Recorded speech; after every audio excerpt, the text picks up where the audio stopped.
Biz çıxışımızı inşallah Fuad bəyin təqdimatı ilə davam eləyəcəyik. Fuad bəyin təqdimatından qabaq bir nüansı bildirmək istəyirəm. Həyəcandan unutduğum bir nüans var idi. Bizim üçüncü spikerimiz İqbal bəy şəxsi səbəblərdən iştirak edə bilmədi və buna görə də biz çıxışlarımızı, panelimizi iki spikerin çıxışı ilə davam etdirəcəyik. Fuad bəy, buyurun. Fuad bəy bugün bizlərə HR trendlərinə şəxsi baxışdan danışacaq. Uğurlar, buyurun. Təşəkkür edirəm. Xoş gördüyünüzü dostlar. Bugün duetik, yoxdur trio. Hamınızı bir arada görmək, bu qədər kolleqanı bir arada görmək çox xoşdur. Çox sağ olun gəldiyiniz üçün. Arada belə yığışmamız lazımdır. Həm yeni tanışlıqlar üçün, həm faydalı məlumatlar üçün. Və fürsətdən istifadə edib qarşıdan gələn Zəfər bayramımızı da təbrik edirəm. Xoşbəxt nəsilik ki, bu şanlı tarixi canlı yaşaya bilirik. Həqiqətən bu bizim üçün dəyərlidir və bugün burada olmaq, bugün bu bayramı birlikdə ilk yubileyimizi qeyd eləmək düşünürəm ki, hər birimiz üçün qürur vericidir. Mövzumuz HR trendlərdir. HR trendlər dedikdə biz nə başa düşürük? Qlobal HR dünyasında baş verən yeniliklər, dəyişikliklər, süni intellekt, Xəyal bəy də qeyd elədiyi kimi, insan resurslarına, biznes mühitinə necə təsir eləyir, harada istifadə olunur və s. Amma təkcə budurmu HR trendlər? Məncə yox. Məncə HR trendlər bizim gündəlik işimizdə, insanlarla ünsiyyətimizdə, səhvlərimizdə, uğurlarımızda yaşayır. Mən bugün çox çətin mövzu danışmayacağam. Təcrübəmdə yaşadığım 3 hekayəni danışacağam sizə və bu hekayədən özüm üçün çıxardığım dərsləri danışacağam və əminəm ki, bu danışacaqlarımın içərisində hər biriniz özünüzü tapacaqsınız. Hər birinizin başına belə və ya oxşar hadisələr gəlibdir. Deməli, ataların bir sözü var, bilməmək ayıb deyil, bilməyib öyrənməmək ayıbdır. Mən bura bir əlavə elədim, bu HR-lara aiddir. Bilməyənə öyrətməmək ondan da ayıbdır. Yəni, bilməyənə öyrətməmək bizim işimizdir. Və hekayəm hardan başlayır? Çalışdığım şirkətlərin birində şirkətlər qrupu idi, balaca şirkətlər qrupu idi və bir ofisə çayçı xanım axtarırdıq. Axtardıq, tapdıq, uyğun bir namizəd seçdik və razılaşdıq. Mən düşünürdüm ki, yəni ofisdə T-lady dediyimiz işi görmək normalda çox da çətin olmamalıdır. Xanım tam uyğundur və öhdəsindən də rahatlıqla gələcək. Bir həftə 10 gün keçdi, bu ofisə gəldim. CEO ilə görüşdük, danışdıq, söhbət elədik. Birdən yadıma düşdü ki, bəs biz çayçı xanım almışdıq. Bir fikir alım, necə oldu, hər şey qaydasındadırmı? Dedim, müəllim, necədir, çayçı xanım uyğunlaşa bilirmi? Yəni, lazım olan öhdəliklərini yerinə yetirə bilirmi? Dedi, ay müəllim, sən bunu hardan tapmısan? Nə bizə çay verir, nə bunu tapa bilirik? Gəlir çay verir, sonra çirkli qabları götürmür, qonaq gəlir, yaxınlaşmır. Qalmışıq, belə xahiş edirəm onu dəyiş, bizə normal bir çayçı tap. Çox təəccübləndim açığı. Çünki mən o xanımın onun öhdəsindən gələcəyinə tam inanırdım, tam əmin idim. Və dedim, mənə fürsət ver, mənə şans ver. Dəyişməyək, dəyişmək hər zaman mümkündür. Mən bir bu xanımla fərdi söhbət edeyim, baxın problem haradadır. Dedi, okey, amma çox uzun çəkməsin, dedim, tamam. Nəsə xanımı dəvət elədim. Olardı 40-45 yaşında bir xanımdır, çox yaxşı bir xanımdır, hələ də kontaktımız var. Dedim, bəs belə bir şikayət var da, siz çay vermirsiniz, çirkli qabları götürmürsünüz. Nə çətinlik var? Yəni, axı siz bunu, burada çətin bir şey olmamalıdır. Dedim, müəllim, yəni açığı heç gözləmirdim o cavabı. Dedim, müəllim, mən dediyim kimi 40-45 yaşlarında bir xanım idi. Dedim, mən heç vaxt işləməmişəm. Mən evdar xanım olmuşam. Hər zaman həyat yoldaşım işləyirdi. Həyat yoldaşım vəfat eləyəndən sonra məcbur işləməli oldum. Və siz məni ilk şirkətsiniz ki, çağırıb işə qəbul eləmişsiniz. Mən utanıram rəhbəri narahat eləməyə. Düşünürəm ki, gedib hər zaman onun yanına tez-tez girsəm, onu narahat eləyərəm, işindən ayıraram. Dedim, okey, gəlin belə danışaq. Mən sizə sadə bir metod deyim. Bunu yoxlayaq. Olarsa alınacaq, ki, inanıram ki, alınacaq. Olmazsa bir başqa yol taparıq. Dedim, hər 30 dəqiqədən bir müəllim çay istədi, istəmədi, onun çayını ver. 5-10 dəqiqədən bir də qabları götür. Qonaq gəldi, soruşma, çay istəyir, istəmir. Kofesini, çayını, nədirsə istəyirsə ver qabağına. 5-10 dəqiqə metodu da qüvvədədir. Götürdün qabları, getdin. Dedi, yaxşı. Üstündən daha bir həftə 10 gün keçdi. Bir də gəldim bu ofisə. Yəni, zaten rutin ziyarətlərimiz idi. Gəldim, CEO ilə söhbət eləyirik, danışırıq biznesdən, o necə oldu, HR mövzuları və s. Xanım çay verdi. Bu dəfə xanım çay verdi. Xanım çay verdi. Yadıma düşdü ki, bəs bizim belə bir keysimiz var idi. Soruşdum CEO-dan. Dedim, necə oldu, nəsə dəyişdi? Dedi, ay müəllim, sən buna nə dedin, nə demədin? 180 dərəcə dəyişib, əladır hər şey. Çay içməkdən birtəhər olmuşuq yəni. Çox sevindim, çox sevindim. Sadə bir hekayə idi, əminəm ki, təcrübənizdə belə bir şey olubdur. Buradan özümə 2 dənə dərs çıxartdım. Birinci dərs nə idi? Mənim HR olaraq qarşı tərəfdən çox sadə bir addımı gözləməyimi bəzən insanlar bilməyə bilir. Çox sadə öhdəlikləri insanların obyektiv səbəblərdən bilməyə bilir. Burada məhz bilməyənə öyrətmək missiyası bizim üzərimizə düşür. Biz HR olaraq həmin adamlara toxunuş etməliyik, dəstək olmalıyıq və onu şirkətə qazanmalıyıq. Nəinki şirkətə, hətta cəmiyyətə qazanmalıyıq. İkinci özüm üçün çıxardığım dərs nə idi? CEO öz mövqeyindən doğru qərar verir ki, bunu dəyiş. Çünki hal-hazırda onu qane etmir. HR emosional olaraq, yox müəllim, yaxşıdır, ehtiyacı var, bunu deməməlidir. HR düşünülmüş həll yolu, alternativ təklif eləməlidir CEO-ya. Ki, niyə yox, niyə belə eləyək? Sadəcə yoxla iş olmur, təbii ki, CEO da razı olmayacaq ondan. İnanıram ki, buradan verəcəyim mesajı düzgün çatdıra bildim.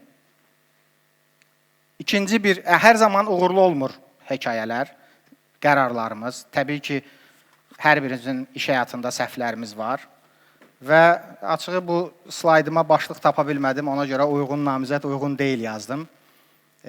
Çalışdığım şirkətlərin birində ofisə reception və təhlükəsizlik əməkdaşı, bilirsiniz, elə əməkdaşlar var. Adətən bəylər olur, idmançı, görünüşlü ki, hər iki funksiyanı icra eləyə bilsin. Adam axtarırıq. Tapdıq, görüşdük, danışdıq, bir namizədin üzərində dayandıq. Əla, xoş görkəmli, fotomodel kimi, ali təhsilli, dil bilikləri, hər şey əladır. Bu işi görə bilərsənmi? Görərəm müəllim. Bir dənə məqam məni narahat eləyirdi. Bu da adamın uzun müddət idi işləməməsi idi. Təxminən 2 il üzərində idi ki, işləmirdi. Sanki unutdum onun üzərindən getməyi. Dedim, onlar da insandır, müəyyən bir səbəbləri ola bilər işləməməyinin. Bəy iş aldıq. Bəy iş aldıq. İş də sadədir. Ofisin girişində qonaqları qarşılamaq, məlumat vermək və s. və əlaxır. Və bir aydan sonra artıq problemlər başladı. Birinci başladı işə gecikməyə. Ay dostum, gecikmə, sən təhlükəsizlik əməkdaşsan, birinci sən gəlməlisən, insanları qarşılamalısan. Yaxşı müəllim. İkinci başladı yalan danışmağa. Yox müəllim, gəlmişdim, prosto filan yerdəydim, nə bilim, bunu eləyirdim, onu eləyirdim. Bu belə. Üçüncü, daxili nömrə yox idi, mobil nömrə vermişdik buna ki, ofis əməkdaşları ilə əlaqə saxlaya bilsin. Baxdıq, adam telefon limitini keçir. Və zənglər də daha çox 18:00-dan sonra zəng olunanlardır. Uzun sözün qısası, çağırdıq, axırda artıq yolları ayırmaq qərarına gəldik. Çünki fərdi söhbətlər fayda vermədi. Danışdıq, ağrılı bir açığı yol ayrımı oldu. Biraz qeyri-etik davranışlar oldu və s. Amma HR olaraq təbii ki, bunu həll edə bildik. Və dostlar, buradan özüm üçün çıxartdığım dərs nə idi bu hekayədən? Ən önəmlisi, özüm üçün bir HR üzrə qızıl qayda müəyyən elədim. Əmin olmadığın adamı işə alma, işə aldığın adamdan əmin ol. Mən bu adamdan əmin deyildim, o sualım var idi, getmədim onun üstünə. Sağ olsun, o da peşman elədi məni buna görə. Bu mənim üçün birinci dərs idi. İkinci dərs nə idi? Səhv etmək dünyanın axırı deyil, dostlar. Səhv etmək bizim iş həyatımızın bir parçasıdır. və səhv bizə doğruları öyrədir. Səhv bizi inkişaf elətdirir. Təbii ki, bu şirkəti batırım səhvi deyil, yəni düşünülmüş, qəbul oluna bilən səhvlərdən gedir. Bu mənim üçün belə bir acı təcrübə oldu. Vaxtımız var, sonuncu hekayəmi danışmağa. Var. Ümid edirəm, yormuram sizi. Vaxtımız boldur. Oldu. Bir spikerimiz yoxdur. Ona görə razılıqla danışa Hələ, onun bilərik. vaxtına girəcəm. Məşhur dilemmalar var. Lider anadan olur, yoxsa sonradan olur. Biri də təcrübə, yoxsa nəzəriyyədir. Açığı mənim üçün maraqlıdır. Sizcə hansı döyər? Təcrübə, yoxsa nəzəriyyə? Yəni işə qəbulda hansı daha önəmlidir? Təcrübə. Hibrid. İkisi də vacibdir. Super. Nəzəriyyə əsaslanan təcrübə. Diplomatik cavabı idi. Bəli, çox doğrudur. Hər ikisi önəmlidir. Hər ikisi önəmlidir. Həm təcrübə, həm nəzəriyyə. Çünki ikisi bir-birini tamamlayır. Məşhur HR dərgilər, biznes dərgiləri, istər Forbes, istər SHRM, istər Boston Consulting, HR trendlərinin ən önəmlilərindən birini işə götürənlər artıq təkcə təcrübə və nəzəriyyə axtarmır namizədlərdə. Eyni zamanda bacarıq, istək, potensial, maraq, səriştə axtarırlar. Bu birmənalı şəkildə belədir. Bununla bağlı sizə öz təcrübəmi danışmaq istəyirəm. Korporativ satışla məşğul olan bir şirkətdə çalışıram. CEO-nun tələbləri var. Xarici dil bilsin, ali təhsilli olsun, təcrübəli olsun, o olsun, bu olsun. Dedim, okey. Adamlar axtarırıq, təbii ki, tapa bilmirik. Çünki o kriteriyalara cavab verən adamlar ya işləyirlər, ya gözləntiləri yüksəkdir, biz onu qarşılaya bilmirik. Tapdıqlarımız da, elə təcrübəli, o kriteriyalara cavab verən adamlar da bizi peşəkarcasına aldada bilirlər. Çünki peşəkardırlar. Və düşündüm ki, bu belə davam eləməyəcək. CEO-ya və satış direktoruna böyük bir şanlı məktub yazdım. Dedim ki, dostlar, biz belə davam eləyə bilməyəcəyik. Gəlin, bütün bu kriteriyalarımızı qoyaq kənara, məhz burada yazılanlara, bacarıqlara, istəyi olanlara, potensial olanlara, bu sahəyə, bu işə marağı olanlara üstünlük verək və onları özümüz yetişdirək. Sağ olsun, razılıq verdilər. Açığı mənim üçün də çox qeyri-müəyyən idi ki, nəticəsi necə olacaq. Heç bir müəyyən, çox cüzi kriteriyalar qoymaqla elan verdik, namizədlər gəldi. Müxtəlif kateqoriyalardan adamlar var idi. Dövlət qurumunda işləyən var idi. Yaşı 30 plus olan var idi. 23 yaşında olan var idi. Azərbaycan dilində yalnız danışan, ana dilində danışan, 3 dildə danışan var idi. İngiltərədə təhsil alan var idi. Macaristanda təhsil alan var idi. Hər Azərbaycanın prestijli universitetlərində də təhsil alan var idi. Orta təhsilli də var idi aralarında. Tamamilə mix idi. Bu adamları götürdü işə. 3 aylıq bir layihə idi. Məhsul biliyindən təlim verdik, daxili proseslərdən, iş axışlarından təlim verdik və satışdan təlim verdik. Azad müəllim özü gəlmişdi o uşaqlara təlim verməyə. Bu 3 aylıq layihədən sonra o uşaqlar məzun oldular. Dostlar, nəticə necə oldu? Nəticə möcüzəvi oldu. Hal-hazırda oradan məzun olan uşaqların biri oranın CEO-sudur. Hal-hazırda o şirkətin CEO-sudur. 2 dənəsi oradan, 2 yoldaş, korporativ satış üzrə öz biznesini qurdu və sahibkar oldular. Bir digərləri başqa şirkətlərdə yüksək vəzifələrə getdilər. Bir neçəsi hal-hazırda o şirkətdə yüksək vəzifədə çalışır. Mənə açığı burada o proyektin içərisində aktiv iştirak eləyirdim və mənə maraqlı idi ki, misal üçün, İngiltərədə təhsil almış adam Dərnəgüldə inşaat materiallarının korporativ satışı ilə niyə məşğul olsun axı? Bunun daha yaxşı fürsətləri var əlində.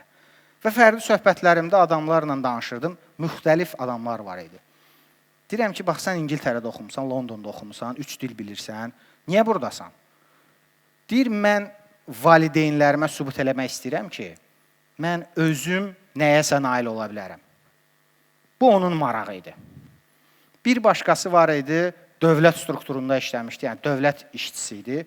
Müraciət eləmişdi. Deyirəm, yaxşı, sən niyə buradasan? Niyə dövlət xətti ilə davam eləmirsən? Deyir, mən tələbə olanda Çindən Amerikaya mal satırdım və pul qazanırdım. Bu satış işi mənim üçün çox doğmadır, çox komfortludur. Mən özümü burada görürəm. Hərənin özünə görə səbəbləri var idi. Və dostlar, bütün bu danışıqlarımdan, yəni bu hekayədən də özüm üçün çıxartdığım dərs nə idi? Ələkbər bəyin də, Xəyal müəllimin də dedikləri buydu ki, bütün biznesin mərkəzində insan durur. Yəni, biznesin ən dəyərli resursu insandır. İnsanımıza dəyər verək, əmin olun ki, o bizə onu artıqlaması ilə geri verəcək. Təşəkkür edirəm, ümid edirəm, yormadım sizi. Çox sağ olun Fuad bəy. Dünənləri sizin çıxışınızı istəyən zaman sizə də bir neçə suallar hazırlamışdım qabaqcadan. Burada istək və potensialı ölçməklə bağlı bir sual vermək istəyirəm sizə. Siz qeyd elədiniz ki, bu seçimlər zamanı diqqət edilməli olan məsələlərdən biri namizədlərin istəkləridir, onların potensiallarıdır, bacarıqlarıdır. Çox maraqlıdır. Siz bu istək və potensialı ölçmək üçün hansı vasitələrdən istifadə edirsiniz? Edirsinizmi ümumiyyətlə? Bununla bağlı fikirlərinizi almaq istəyərdik. Maraqlı sualdır. Doğru sualdır və buna cavabım belədir ki, bəli, biz istifadə edirik. Düzdür, o mənim dediyim hekayədə biz bu alətdən istifadə edə bilmirdik, çünki o alət hələ ki o vaxt əlimizdə yox idi. Ənənəvi üsulla ölçürdük. İndi isə son 2 ildir biz Nartiodan istifadə edirik. Yəni, bu reklam deyil, bu həqiqətdir. Və biz xüsusilə də kritik pozisiyalara götürüləndə işçilərin səriştə qiymətləndirməsindən keçirdirik. Və bir maraqlı təcrübəni danışım. Biz bir əməkdaşımız var idi. Bunun səriştə qiymətləndirmə nəticəsində motivasiyasının yalnız pul olduğu çıxdı. Yəni, adam maddi motivasiya olur yalnız. Çox qəribə gəldi, açıq gözləmirdim. Və bir müddət keçəndən sonra baxdım ki, bu əməkdaş performansı düşüb, belə bir keyfsizdir, belə özünü bir qəribə aparır. Yəni, misal üçün, deadline-ı 3 günədirsə, 3-cü günün sonunda işini icra eləyir. Və dəvət elədim, dedim ki, bəs nə baş verir də, yəni nə olub, baxı, siz belə deyildiniz. Deyir, siz mənim maaşımı qaldırmadınız, mən də belə işləyirəm. O məsələnin bir tərəfidir. O zaman mən artıq o səriştə qiymətləndirməsinin nəticəsi dərhal yadıma düşdü ki, demək ki, o alət onu düzgün ölçmüşdü. Bəli, biz ölçürük, kritik pozisiyalarda bunu istifadə edirik. Faydalıdırmı? Faydalıdır. Mükəmməldirmi? Deyil. İnkişaf etmək üçün yer varmı? Var. Və əgər buradakı həmkarlarım onu istifadə edirlərsə, nə gözəl, etmirlərsə tövsiyə edirəm. Çox sağ olun cavabınız üçün. Növbəti belə bir sual, bacarıqlardan danışdıq. Bildiyimiz kimi, son dövrlərdə HR trendlərinin içərisində də əsas mövzulardan biri ondan ibarətdir ki, artıq işçi seçimini həyata keçirdərkən insanların bacarıqlarına diqqət eləməyimiz daha önəmlidir. Yəni, onun təcrübəsi, onun ali təhsili ilə bərabər onun olduğu bacarıqlarından danışılır. Mən soruşmaq istəyərdim ki, işə qəbul prosesində bu bacarıqlar əsasında seçimin əsasında, yəni kimlər nələrə diqqət edilməlidir? Sisteməmi, rəhbərliyəmi, yoxsa düşüncə tərzimizəmi? Önəmli sualdır. Bura mənim fikrimcə ən önəmli, ümumiyyətlə istənilən proyektin, istənilən baş verənin ən birincisində durur ideya və düşüncə tərzi. Bunu dəstəkləyən düşüncə tərzi. Bu mütləq olmalıdır. Yəni, bu bacarıq əsaslı işə qəbulda ən önəmlisi düşüncə tərzini dəyişməkdir. Həm HR-da, həm işə götürəndə. İkinci, işə götürən artıq bu düşüncə tərzini qəbul eləyəndə o avtomatik bu sistemi, bu layihəni dəstəkləyir. Və bu ikisi artıq olandan sonra, bəli, üçüncü isə artıq sistematik yanaşmadır. Yəni ardıcıllıq düşüncə tərzini dəyişməlidir. Ondan sonra rəhbərliyin dəstəyi alınır, daha sonra isə sistem. Çox sağ olun cavabınız üçün. Təşəkkür. Bizim spikerlərimizin çıxışı bitdi.